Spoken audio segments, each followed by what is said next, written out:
If you're ready to take your destiny into your own hands, you've come to the right place. This is The Bulletproof Entrepreneur, featuring interviews with the most exciting and amazing entrepreneurs. Here's your host, Chi Odogu.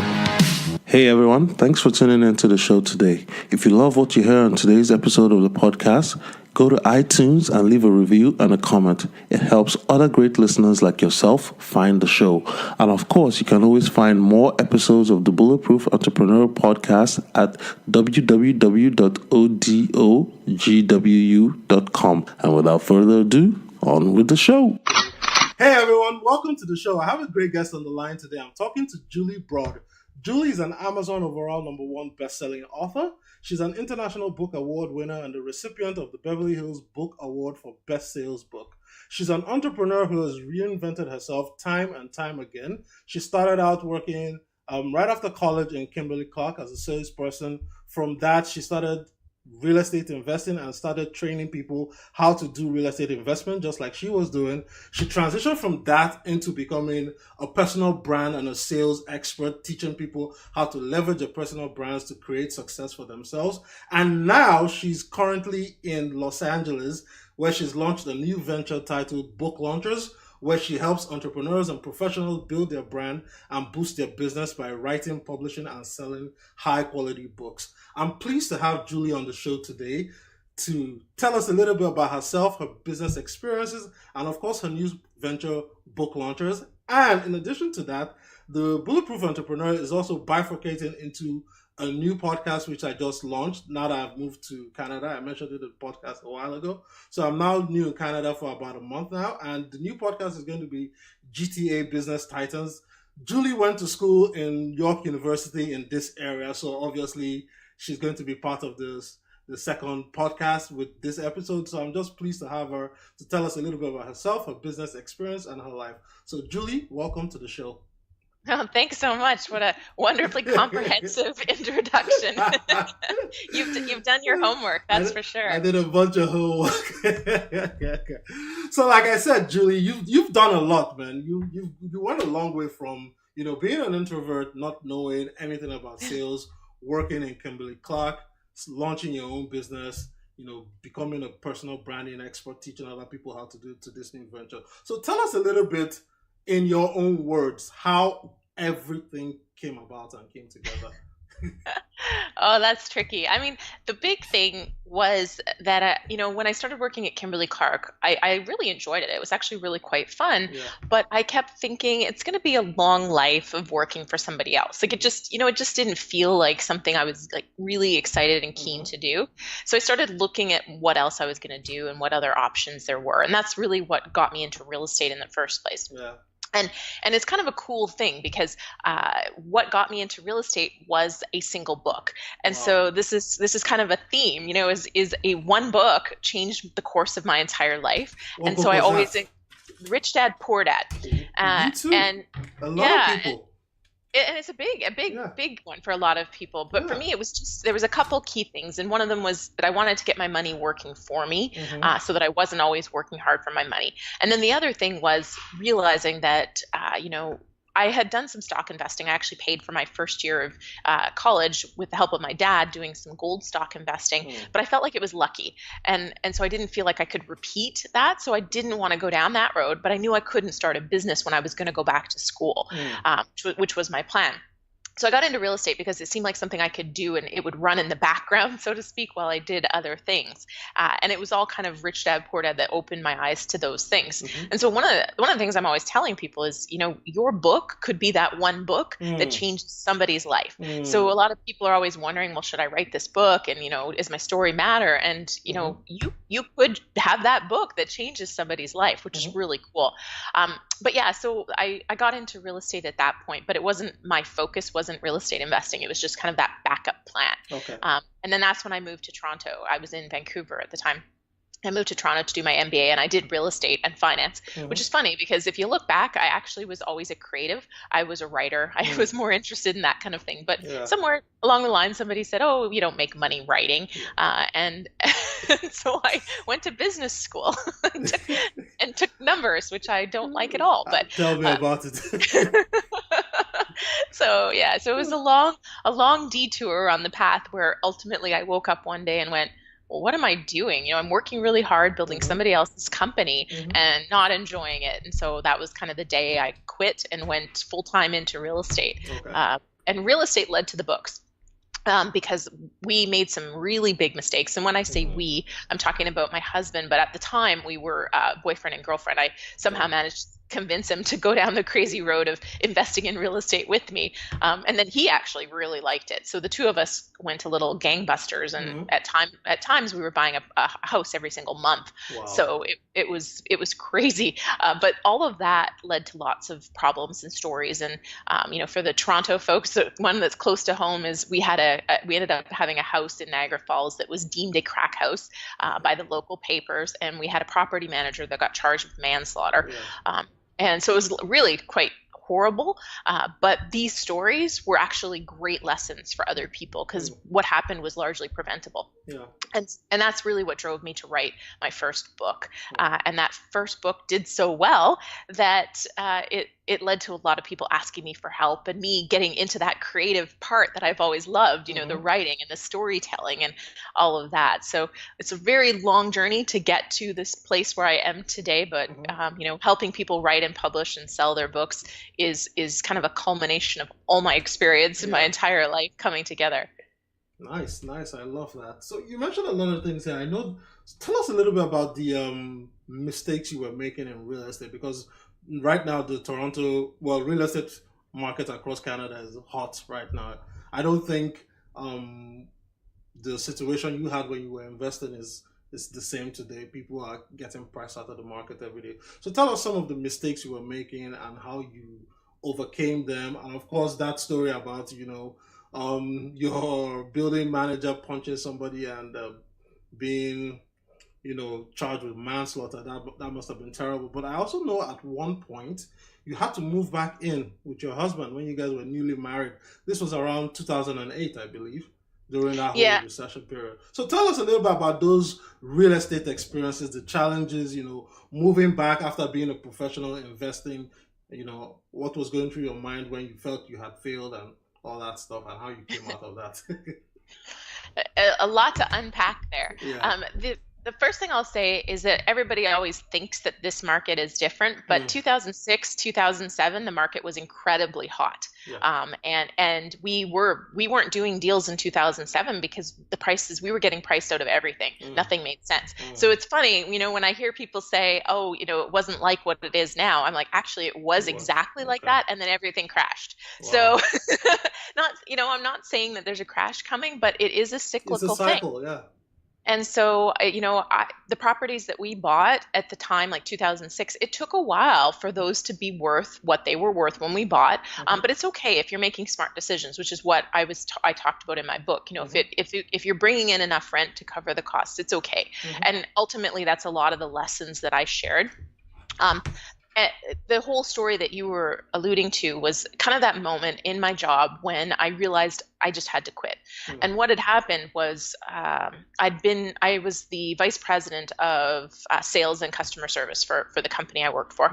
And I reached this point where I'd been prepping for the year end where there was going to be a board meeting and we're presenting our targets and all that. And I'd spent probably 6 weeks prepping, and I presented it to my boss, and he said, I'll review this and get back to you. And then he brought me into the boardroom and he slid this one piece of paper across to me, and he said, there are your 3 goals for your team, and underneath are the 4 or 5 ways that you're going to achieve it. So he was giving me targets and handcuffing me as to how I got them, and I felt completely and none of this was actually in my plans and in my proposal.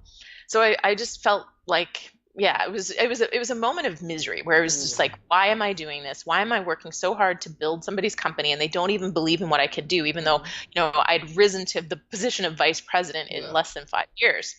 So it was in that moment that I knew I had to quit. I didn't quit. I didn't say I'm quitting and storm out, but I quit. But I walked out and I called my husband and I said, hey, listen, I have to quit. And he knew that didn't mean I'm going to look for another job. He knew that meant I'm done. But the timing was terrible, absolutely terrible, because it was 2008. And real estate, which was the only backup plan that we had, was dropping all over the place. And it was just becoming, and financing, the banks were shutting the doors and they weren't going to finance, especially real estate investors, but they were limiting what they were financing housing wise too, which was further tightening the market. And so it was at that point when I quit, I was the breadwinner. My husband was a mortgage broker at the time, which meant he was on commission and not making any money either.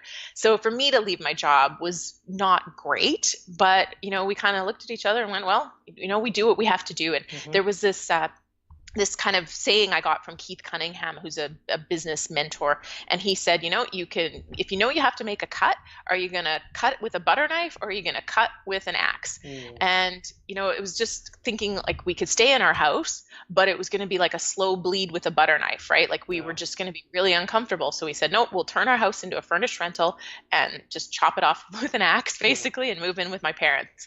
And that's what we did. And so it's, every newlywed's dream, because we'd gotten married that year, to suddenly have no income and move in with your parents. But we made it work. And the big thing was, we had each other to lean on and to pick each other up. And we had this mantra, I don't know if anybody knows P90X, but we were doing the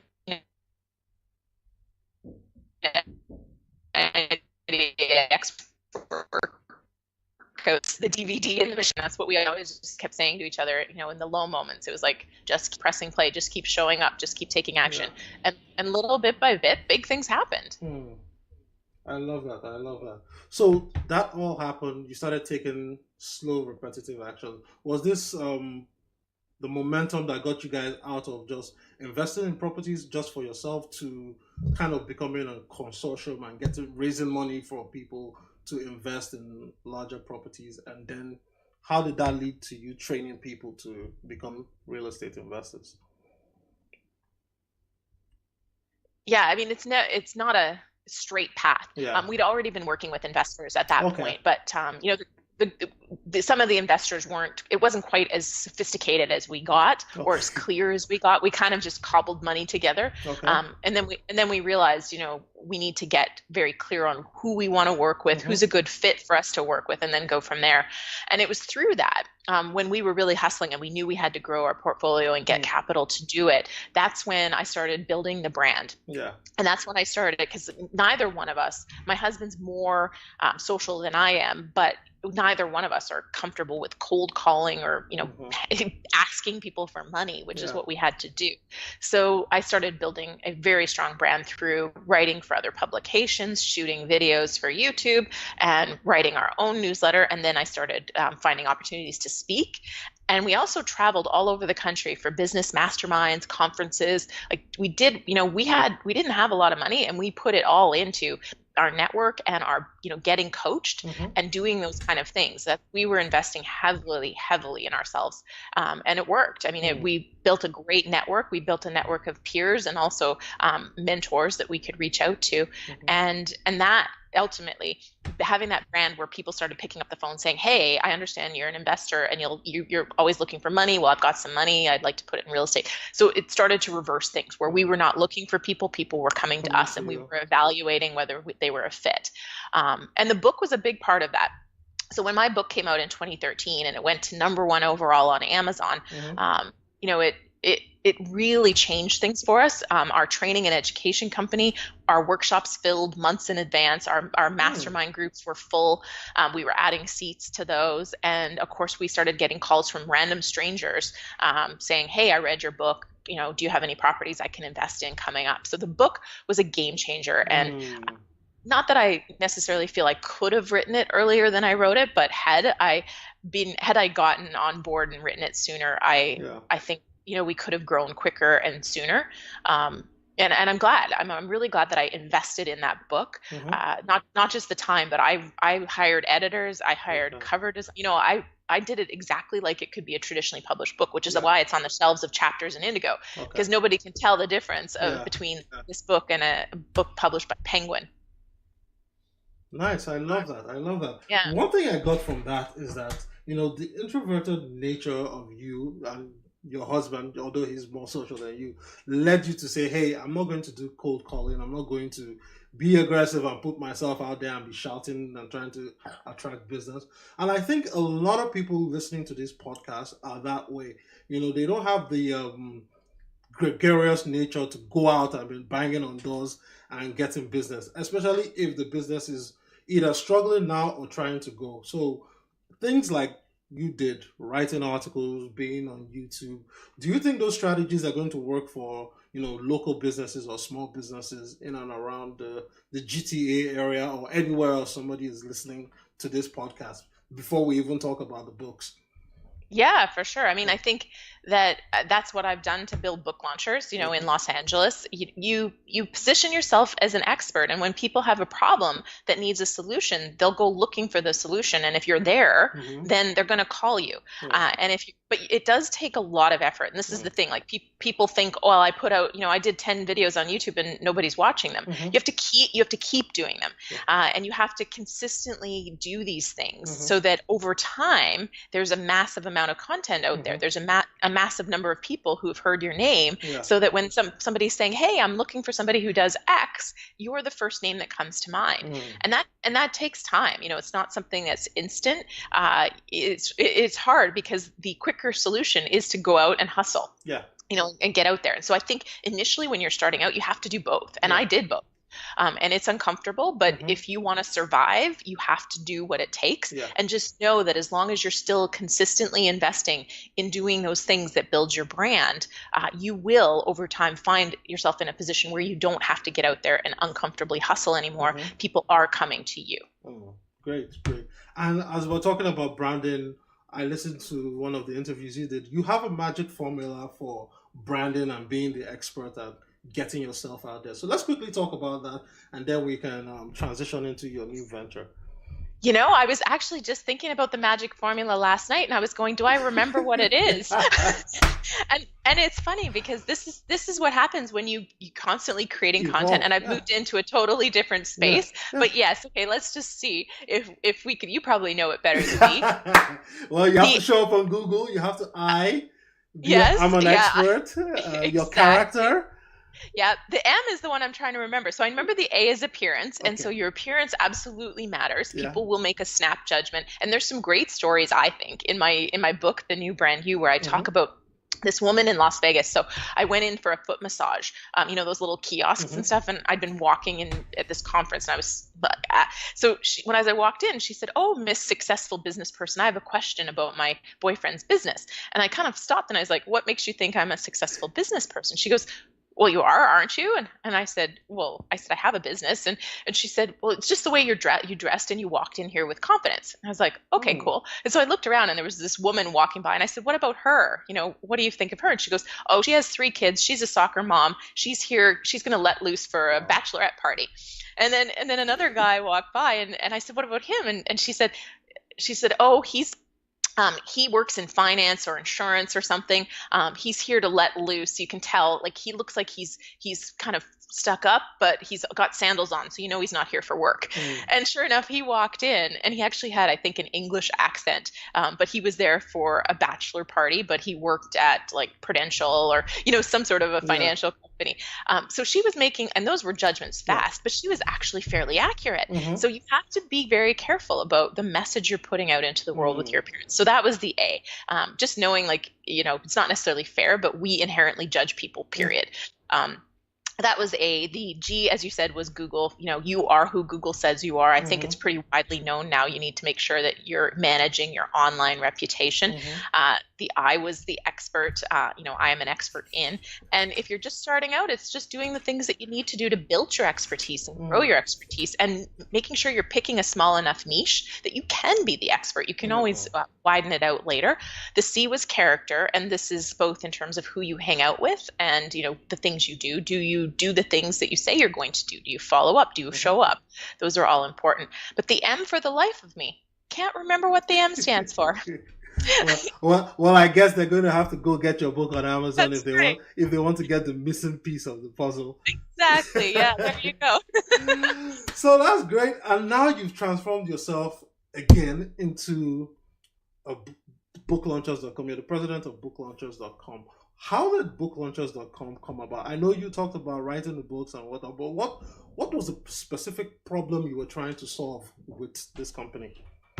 Yeah, so there was two problems. One was myself. I didn't want to coach people anymore. I really wanted to hand them a solution. Because I found after years, I think 7 years of running a coaching and training company, I found that a lot of people didn't do the things that they needed to do. And I really wanted to have a company where I said, here, we'll do it all for you. And so that was part of it. And then my love of books. But I'd self-published 2 books, More Than Cash Flow and The New Brand You. And through that, it took me hundreds of hours to figure out how to do it well.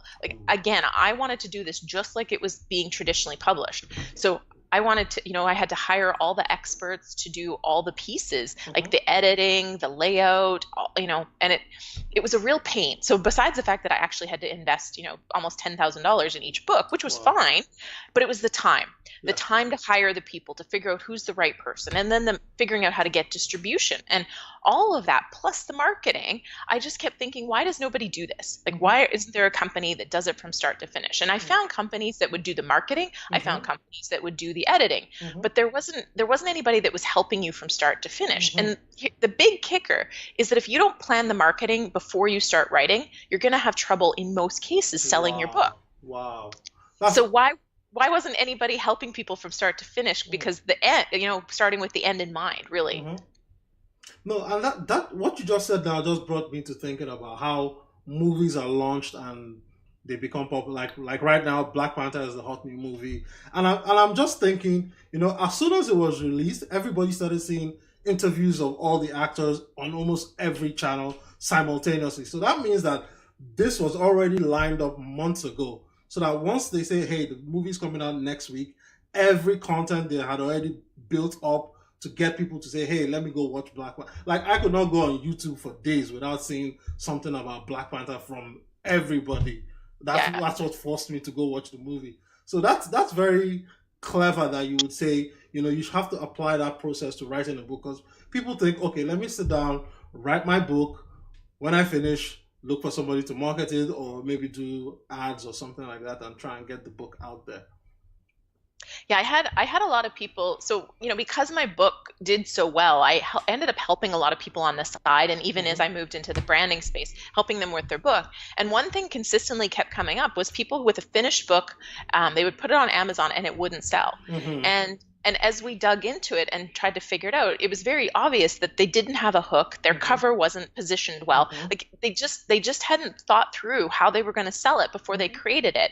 And then to go back, nobody wants to go back. Once your book is done, nobody wants to go back and fix these problems that will make it sell. And so that was something that became very obvious to me, that people were missing that piece. And the reality is there's over 8 million books on Amazon. So if you're not doing this right, your book is just going to sit there and you're going to be lucky to sell a copy. And everybody always thinks, well, my friends and family are going to support me. No, your friends and family are the ones that want free books. And then they don't read it. I mean, I can probably count on one hand how many of my friends have actually read my books. They're the ones that'll say, yay, good job, and they'll give you the thumbs up on Facebook, but they're not really your supporters. That's true. That's very true. So this company, you have a team, you're in I'm looking at your address here, you're in Jefferson Boulevard in LA, right at the middle of the hub of business activity. How are you going about getting people to know you and then come do business with you and write books with you? And then what's your marketing strategy? Not even before. So once they become your client, how do you start positioning them? Because I'm sure you're not going to get only business people. You probably get a couple doctors or athletes or something, or actors. Different people from all walks of life are going to come to you. How are you going to start thinking about, placing them in different media to get them to get their books to where they're going to actually be seen and read by the people that want to read them? Yeah. So if I'm understanding, there was 2 questions. One was how do we market our company, and then how are we figuring out, where how to we're going place to position each person. Yeah, okay. So the marketing for our company, interestingly, my first 10 authors that signed on were people who knew me as a real estate investor. Okay. So they were people who I had a strong personal brand. And so even though they knew me as a real estate person, they still were like, oh, we know when she says she's going to do something, she does it. Yeah. She has integrity. We know she's had success with books. So they signed on. And then from there, a lot of what we've done is, podcast interviews. I've done exactly what I've been talking about. Yeah. I have a lot of YouTube videos out there. I've connected with other people who have the same target audience as me, and I get in front of those audiences. I do speaking engagements. I just spoke in Orlando at a podcast event, and I also Podfest? You were at Podfest? Podfest. Yeah, we were at Podfest. Nice. And so those are kind of the key things that drive people to know about us. And also in Los Angeles, well, all over the world, there's these WeWork offices that are co-working spaces for a lot of entrepreneurs and professionals. And so I do a lot of events and a lot of networking through those offices because they're the perfect market.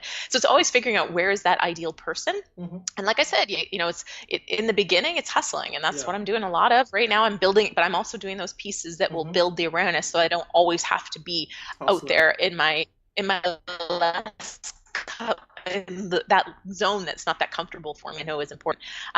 For our clients, it's similar in that we're always trying to figure out who has the same audience as them, but isn't a competitor. So for example, I have one client who's writing a book on fitness, and she recommends a couple programs and a couple pieces of fitness equipment.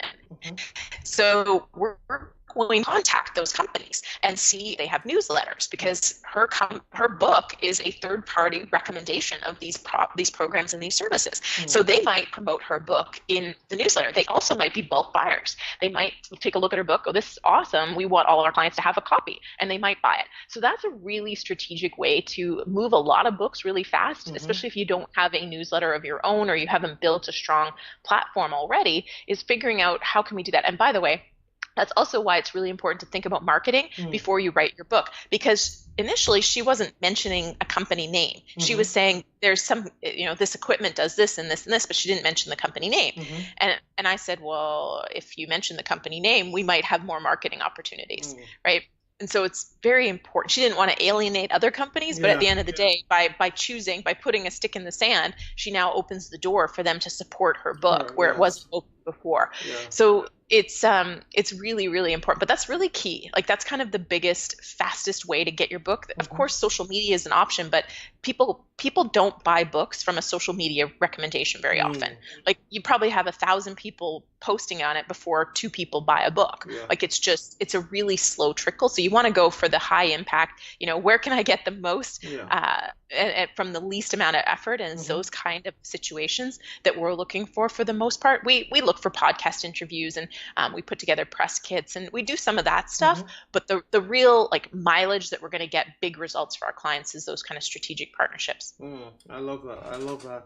Now, as we start to wind down the show, like I said earlier, one thing about you is you've seamlessly transitioned from different business to different business to different business. So let's talk a little bit about the mindset of being able to reinvent yourself and finding new opportunities. Because today I took an Uber ride, and I always try to converse with my Uber drivers. I was thinking of starting a podcast called Conversation in Ubers. So I asked him, I said, hey, how long have you been doing Uber? He said, oh, not too long. I said, do you like it? He said, no. I said, why? He said, oh, it's just something to survive. I said, okay, so what was your profession? And he's like, oh, I was an insurance broker and a financial advisor. And then I said, what happened? Well, he didn't go to the long and short of the story, but basically, I think his job, he got laid off or got transitioned off, and he just needs to survive, and he's doing an Uber job. But a lot of people, as life is changing so rapidly, we find ourselves that one thing we started with, or you studied business and finance in school, you're not necessarily doing that now. But you've been able to thrive and survive despite everything going on around you. So tell us a little bit about your mindset and how you are always able to stay ahead of the curve and keep reinventing yourself despite any change that may come your way. First, it's not seamless. So it's funny when you say, oh, you've seamlessly moved from this to that, and it makes it sound like it's easy. It's not. It's uncomfortable. It's scary. I'm always scared. Like it's kind of one of those things where I'm like, this might not work. I mean, we left Canada where we had a very comfortable existence.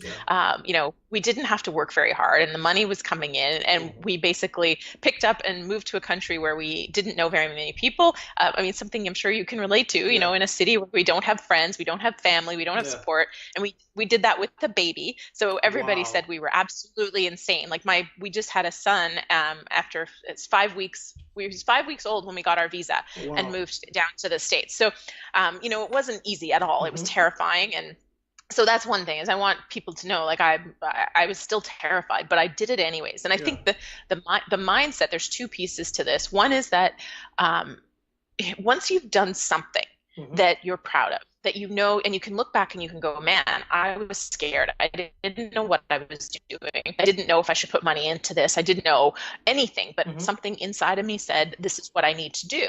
And you did it and you succeeded. Once you've done that once and you can really own that achievement, it gets easier because now you have a belief in yourself, right? Because that's the piece that's missing for a lot of people is they don't necessarily believe they can do it. So every time you do that, really own it and be like, yeah, way to go. Like you were scared, you didn't know, you put money into it that you didn't have, and look what happened. And if you fail, that's okay.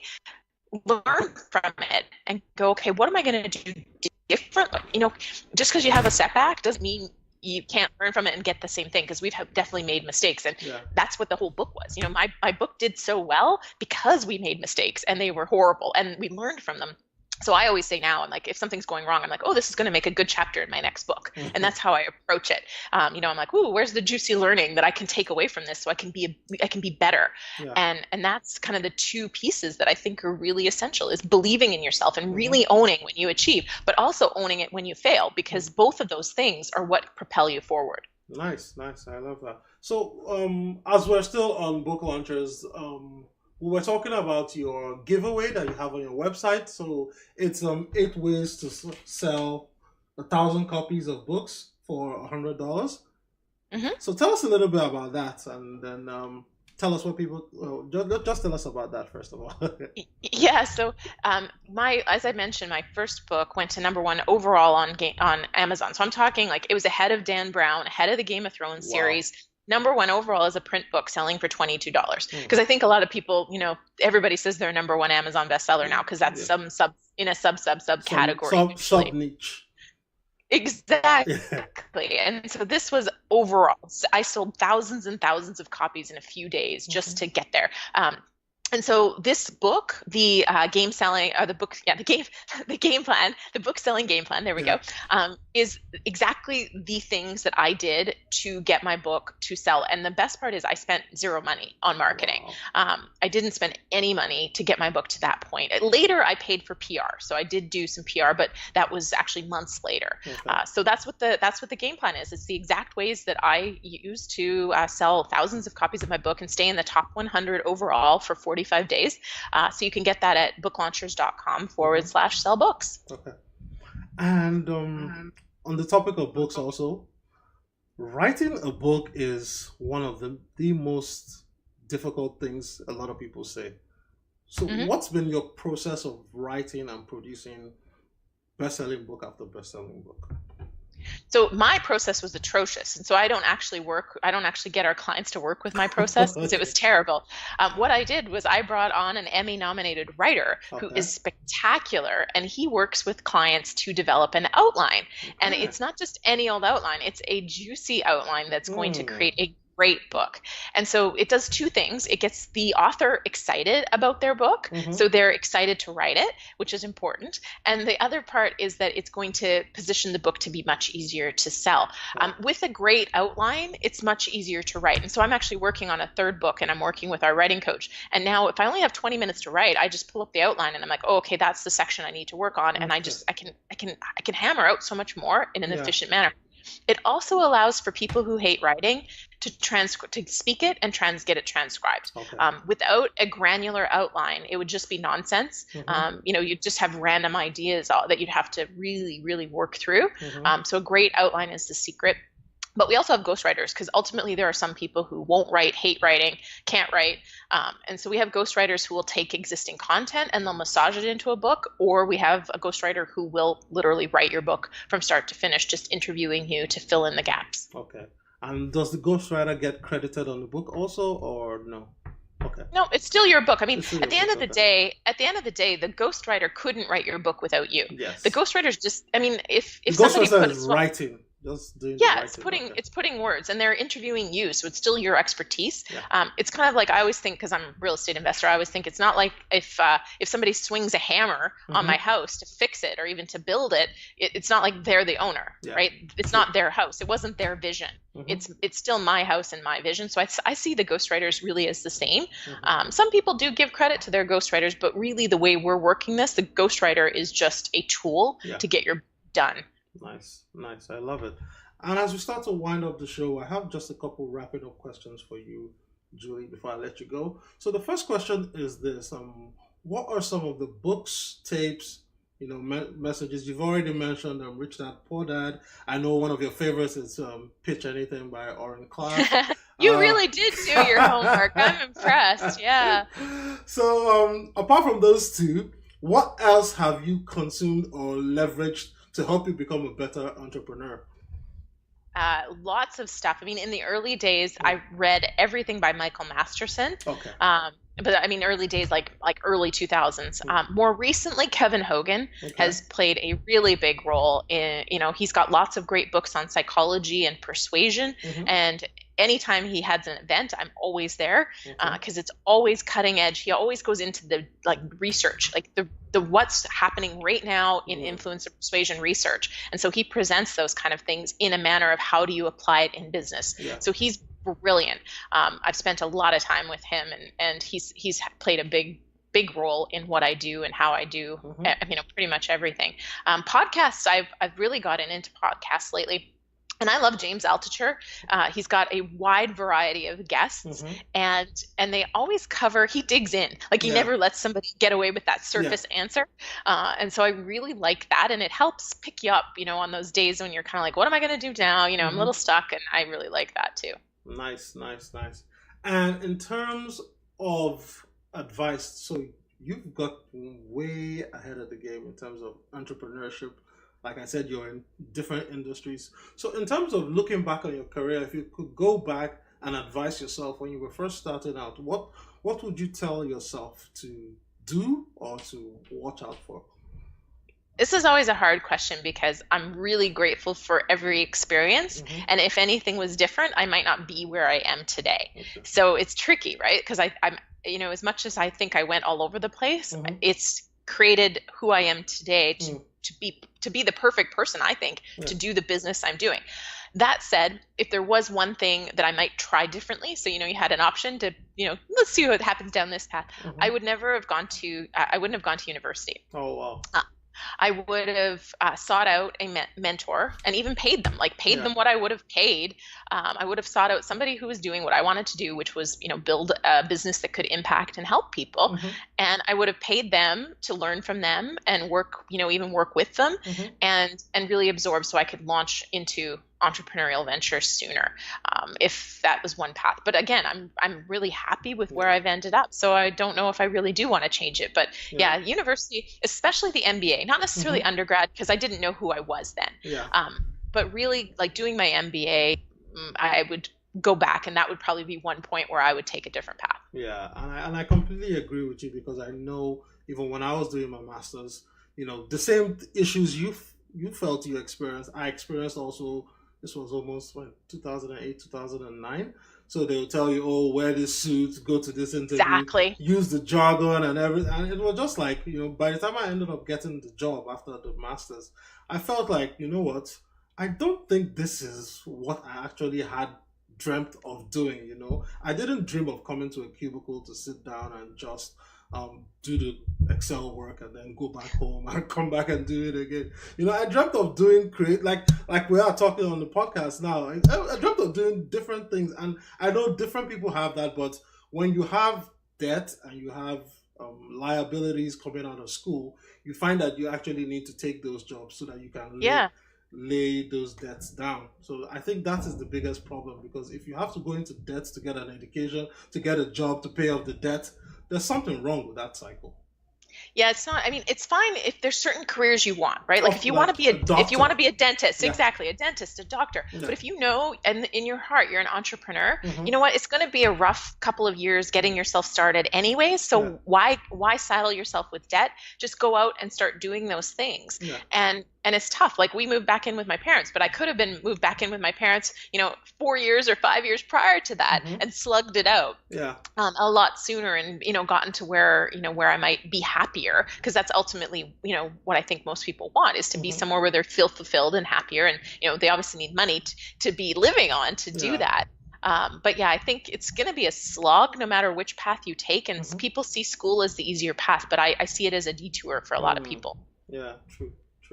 And as I wrap up the show, I guess for the new podcast and the people listening in the GTA area, what's some of your parting words of wisdom and advice for people listening in the GTA area as well as the rest of the world? And then tell us where we can find you.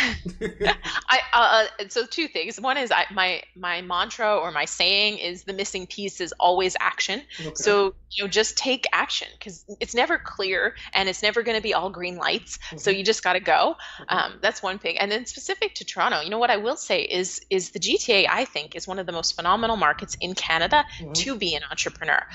It has a great vibe. And from somebody who has spoken and ran workshops and ran events, Toronto's always my favorite place and the easiest place to get people in the room, because it's a vibrant, energetic market of people who are keen to create a great life. So whatever it is that you're doing in Toronto, my guess is that you will be able to find a market for it if you figure out that hook and how to define yourself. Because in Canada, that's, I think, the best market there is. Great. And with that said, Julie, thanks for coming on the show to share your words of wisdom. I really enjoyed spending the 1 hour with you, learning more about you, your business, your life experience. So tell us a little bit about where people can connect with you, find you, get your books, and of course, if they want to reach out to you and talk about helping them out with their new book, where they can reach you. For sure. So booklaunchers.com, as we already mentioned, /sell books gets you the game plan, but it also gets you the newsletter, which when you hit reply, it does go direct to me. Okay. So if somebody's slow replying to you, it's because I'm busy, but I do always reply. And so that's really the best way to connect with me. If you want to, ask questions, YouTube is a great place. I'm always hanging out in the comments of my YouTube videos. I answer often within an hour sometimes, because I really am in YouTube a lot. So that would be booklaunchers.tv is a great place.